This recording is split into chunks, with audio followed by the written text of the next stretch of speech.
नमस्ते दोस्तों, मैं दीपक सर आप सबका स्वागत करता हूं अपने YouTube चैनल दीपक क्लासेस में। दोस्तों आज हम लोग M2 का एंड सेम एग्जाम का जो पेपर आने वाला है 70 मार्क्स का, उसका पेपर पैटर्न के बारे में डिस्कस करेंगे। दोस्तों पूरा पेपर जो रहेगा 70 मार्क का, उसमें 11 क्वेश्चन आपको दिखाई देंगे। उसमें से सबसे पहला क्वेश्चन MCQ का रहेगा। अब ये MCQ 5 यूनिट के ऊपर आपको वहां पे देखने को मिल जाएंगे। तो हर एक यूनिट के ऊपर एक एक दो मार्क का MCQ वहां पे आपको दिखने को मिल जाएगा, या फिर हो सकता है किसी एक यूनिट में एक एक मार्क का 2 क्वेश्चन भी आ सकते हैं। मतलब 5 या 6 क्वेश्चन आपको 10 मार्क्स के लिए वहां पे प्रिपेयर करके जाना है। तो इसमें से कौन से यूनिट में से कौन से टॉपिक इंपॉर्टेंट है या पढ़ के जाना चाहिए, ये मैं आपको थोड़ा सा गाइड करूंगा।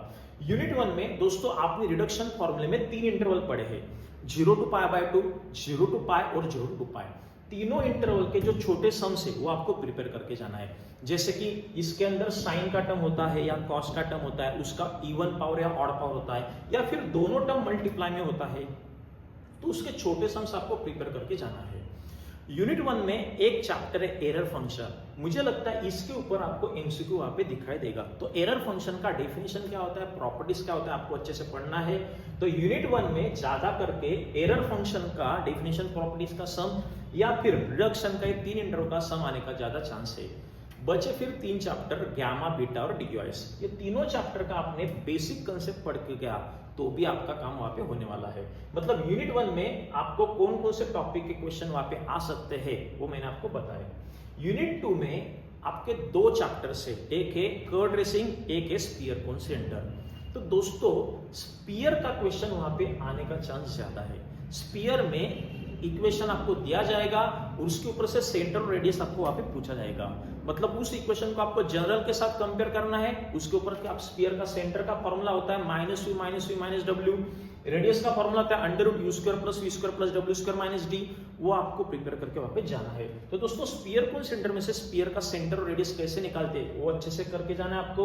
उसके बाद अगर आपने कर्व ट्रेसिंग का बात किया तो आपने 4 कर्व्स पढ़े हैं, एक कार्टेशियन कर्व, रोज कर्व, पोलर कर्व और पैरामीट्रिक कर्व। तो चारों कर्व्स के जो बेसिक कंसेप्ट्स, पॉइंट्स है वो आपको पढ़ के जाना है। मतलब चारों कर्व का सिमेट्री में क्या आता है, चारों कर्व के पॉइंट ऑफ इंटरसेक्शन कैसे निकाले जाते हैं, या फिर असिम्प्टोट हो गया, इक्वेशन ऑफ टैंजेंट हो गया, ये कंसेप्ट आपको देख के जाना है। अगर आपने पूछा तो मुझे लगता है इसमें से पैरामीट्रिक कर्व का क्वेश्चन MCQ ले आने का चांस ज्यादा है। तो दोस्तों पैरामीट्रिक कर्व और कार्टेशियन कर्व आपको अच्छे से करके जाना है। खास करके सिमेट्री और पॉइंट ऑफ इंटरसेक्शन, ये 2 पॉइंट अच्छे से पढ़ के जाओ। इसके बाद अगर आपने यूनिट 3 की बात किया तो यूनिट 3 आपका डबल ट्रिपल इंटीग्रेशन, एरिया से GMI। मुझे लगता है डबल और ट्रिपल का जो छोटे सम्स है जो 5-6 स्टेप्स में सॉल्व होते हैं, उसके ऊपर आपको 2 मार्क का न्यूमेरिकल वहां पे दिखाई देगा। हो सकता है इस यूनिट में 1-1 मार्क का भी आपको क्वेश्चन आ जाए। Double integral of dx dy का एरिया बोलते हैं, triple integral of dx dy dz को वॉल्यूम बोलते हैं, इसके ऊपर भी 1-1 मार्क का सम वहां पे आ सकता है, वो भी आपको देख के जाना है। यूनिट 4 की अगर बात की जाए तो दोस्तों आपने नॉन एग्जैक्ट के पहले 4 रूल्स पढ़े हैं। उसमें हर एक रूल का इंटीग्रेटिंग फैक्टर का फॉर्मूला अलग अलग है। तो दोस्तों हर एक रूल का इंटीग्रेटिंग फैक्टर का फॉर्मूला क्या होता है, जैसे कि रूल 1 में 1/mx + ny है, रूल 2 में 1/mx - ny है, तो रूल 3 में e⁻⁻p dx है, रूल 4 में e⁻⁻p dy है। तो ये चारों रूल्स के integrating factor, Bernoulli's linear differential equation का इंटीग्रेटिंग फैक्टर, इसके ऊपर सम आने का चांस ज्यादा है। या फिर आपको एक इक्वेशन दिया जाएगा, वो एग्जैक्ट है या नॉन एग्जैक्ट है, वो पहचानने के लिए आपको बोला जाएगा। अगर ∂m/∂y = ∂m/∂x आया तो वो क्वेश्चन एग्जैक्ट का है, वो इक्वेशन एग्जैक्ट है। अगर वो डेरिवेटिव इक्वल नहीं आया तो वो इक्वेशन नॉन एग्जैक्ट है, वो आपको देख के जाना है। यूनिट 5 की बात की जाए तो यूनिट 5 में 5 टाइप्स है दोस्तों। एक है ऑर्थोगोनल ट्रैजेक्टरी, एक है न्यूटन्स लॉ, एक है इलेक्ट्रिकल सर्किट, एक है हीट फ्लो और एक है रेक्टिलिनियर मोशन। इसमें बेसिक फॉर्मूला जो है वो आपको पढ़ के जाना है। ऑर्थोगोनल ट्रैजेक्टरी में किसको रिप्लेस करते हैं किसके साथ, वो आपको देख के जाना है। न्यूटन्स लॉ ऑफ कूलिंग का बेसिक फॉर्मूला, इलेक्ट्रिकल सर्किट में RL का इक्वेशन कैसे बनता है, RC का इक्वेशन कैसे बनता है, ये देख के जाओ दोस्तों। हीट फ्लो में बेसिक फॉर्मूले के ऊपर सम या फिर रेक्टिलिनियर मोशन का कंसेप्ट, इसमें क्वेश्चन आ सकते हैं। तो दोस्तों आपने प्रिपरेशन करते समय ये पॉइंट सबसे पहले प्रिपेयर करने चाहिए, ऐसा मुझे लगता है, इसलिए मैंने आप पॉइंट्स यहाँ पे लिखे हैं।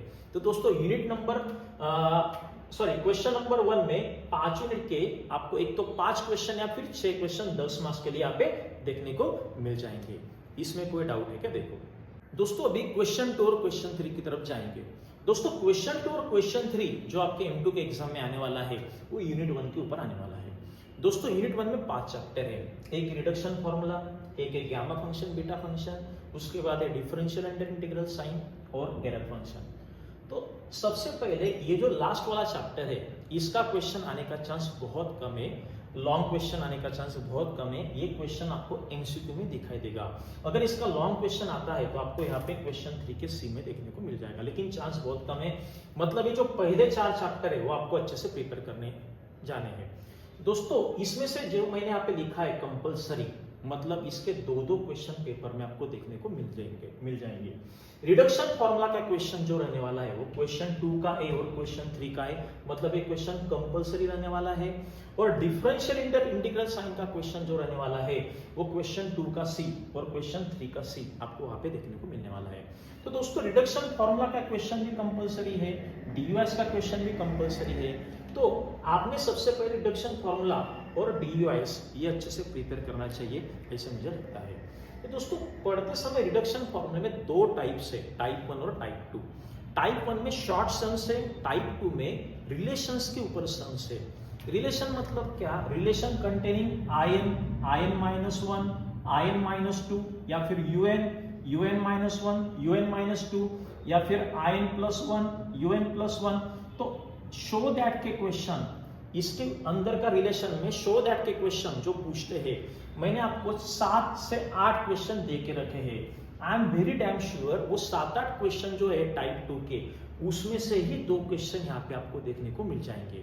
वो 7-8 क्वेश्चन कौन से है? इंटीग्रेशन के अंदर टैन और कॉट का टर्म, या फिर सेक का टर्म, या फिर साइन या कॉस का टर्म, या फिर एक्स के साथ साइन का टर्म, या एक्स के साथ कॉस का टर्म। यहाँ पे पावर एक्स का पावर या साइन और कॉस का पावर एन हो सकता है। तो ये जो 6-7 क्वेश्चन मैंने आपको टाइप 2 में पढ़ा है रिडक्शन फॉर्मूले में, तो दोस्तों रिडक्शन फॉर्मूला का टाइप 2 ये 7-8 क्वेश्चन जो है रिलेशन के ऊपर वो करके जाओ, मुझे पूरा यकीन है उसमें से आपको 2 क्वेश्चन यहाँ पे देखने को मिल जाएंगे। टाइप 1 का चांस क्वेश्चन आने का चांस कम है, उसमें भी मैंने 2-3 क्वेश्चन इंपॉर्टेंट मार्क करके दिए, वो अगर वो कर लेते तो अच्छी बात है, नहीं तो ये 6-7 क्वेश्चन कर लो, आपको एक क्वेश्चन एज इट इज देखने को मिल जाएगा। कम से कम एक क्वेश्चन हो सकता है दोनों के दोनों आ जाए। डीयूएस में भी 2 टाइप है, टाइप 1 और टाइप 2। इसमें उल्टा करना है, इसमें टाइप 1 अच्छे से प्रिपेयर करना है क्योंकि इसमें टाइप 1 का क्वेश्चन आने का चांस ज्यादा है। इसमें भी मैंने टाइप 1 में 6 या 7 क्वेश्चन आपको पढ़ा है, तो वो आपको अच्छे से प्रिपेयर करने हैं। टाइप 2 में हार्डली लेबनीज रूल का 1-2 क्वेश्चन आने का चांस ज्यादा है, लेकिन ज्यादा करके आपको डीयूएस का टाइप 1 का क्वेश्चन देखने को मिल जाएगा। तो दोस्तों रिडक्शन फॉर्मूला का टाइप 2 और डीयूएस का टाइप 1 होने के बाद ही आप लोग गामा फंक्शन और बीटा फंक्शन प्रिपेयर करेंगे।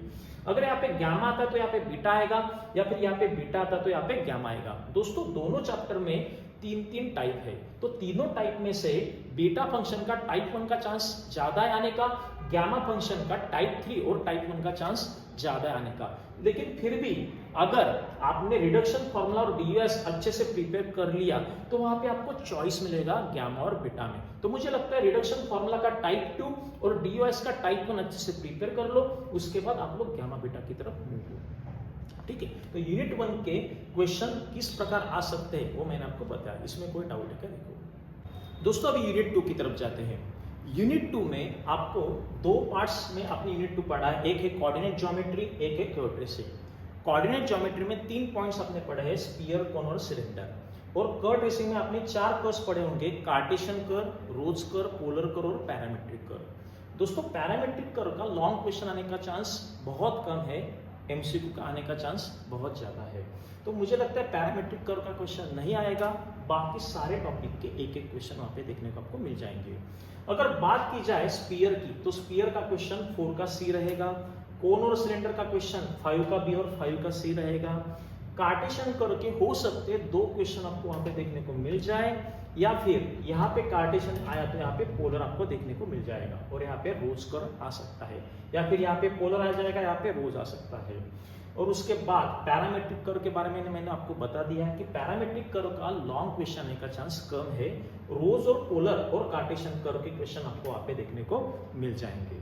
अब इसको पढ़ते समय कैसे पढ़ना है दोस्तों, स्पीयर की बात की जाए तो दो स्पीयर एक दूसरे को टच करते हैं, show that two sphere touches each other. ये जो क्वेश्चन हमने किया है उसको पहले प्रिपेयर करो, उसके बाद स्पीयर प्लेन को टच करता है वो भी क्वेश्चन आप प्रिपेयर करके जाना है। तो मैंने जो आपको पहले 3 टाइप्स पढ़ा है स्पीयर के वो अच्छे से कर लो, उसके बाद सिलेंडर के 3-4 क्वेश्चन भी अगर आपने कर लिया तो स्पीयर का पहले 2-3 टाइप, सिलेंडर का 2-3 क्वेश्चन अभी कर लिया तो आपके यहाँ पे मार्क्स फिक्स हो जाएंगे।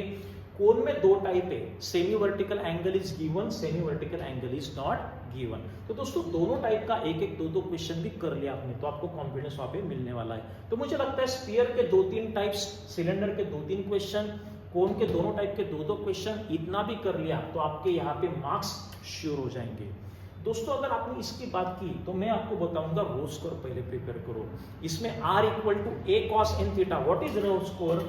r equal to a cos n theta and r equal to a sin n theta.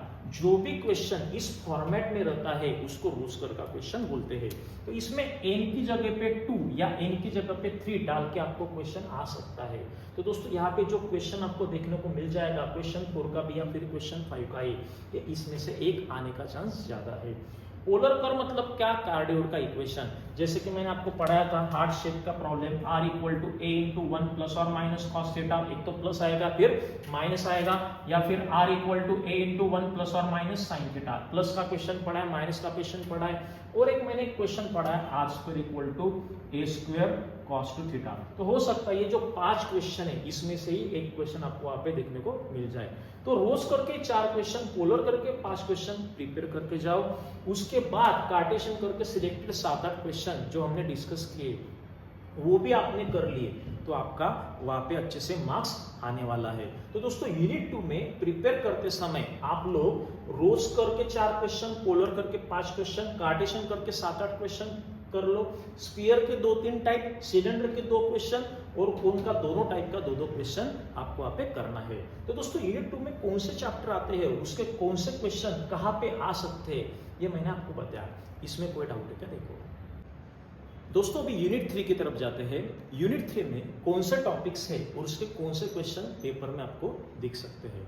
Unit 3 में सबसे पहले आपको पढ़ना है डबल इंटीग्रेशन और ट्रिपल इंटीग्रेशन, उसके बाद उसी का एप्लीकेशन, रिमेंबर डबल का एप्लीकेशन एरिया होता है और ट्रिपल का एप्लीकेशन वॉल्यूम होता है, और उसके बाद सेंटर ऑफ ग्रेविटी और मोमेंट ऑफ इनर्शिया। मतलब ऑलमोस्ट 6 टॉपिक्स आपको पढ़ने हैं, जिसमें से आपको डबल और ट्रिपल का क्वेश्चन आपको एक क्वेश्चन में दिखाई देगा और एरिया के साथ सीजीएमआई का क्वेश्चन एक इसमें दिखाई देगा। दोस्तों इस यूनिट के 6-6 मार्क्स के 2-2 क्वेश्चन आपको वहां पे देखने को मिल जाएंगे, जिसमें से एक तो आपको क्वेश्चन नंबर 6 सॉल्व करना है या फिर क्वेश्चन नंबर 7 सॉल्व करना है। अभी इसमें एरिया सीजीएमआई ये जो 3 टॉपिक है दोस्तों, ये टॉपिक प्रिपेयर करने से पहले मेक श्योर आपने कर्व ट्रेसिंग के सारे कंसेप्ट क्लियर कर लिए हैं, क्योंकि इसमें आपको कर्व ड्रॉ करना पड़ता है तब जाके आप एरिया सीजी और एमआई निकाल पाते हो। अगर आपको कार्टेशियन कर्व और पोलर कर्व नहीं आता होगा तो आप लोग ये 3 टॉपिक नहीं कर पाएंगे। तो जिन्होंने कर्व ट्रेसिंग ये चैप्टर नहीं किया है उनके लिए मैं सलाह दूंगा कि आप लोग डबल और ट्रिपल अच्छे से करो। डबल में कौन सा क्वेश्चन वहां पे आ सकता है, limits are not provided but region is given, ये टाइप अच्छे से प्रिपेयर कर लो।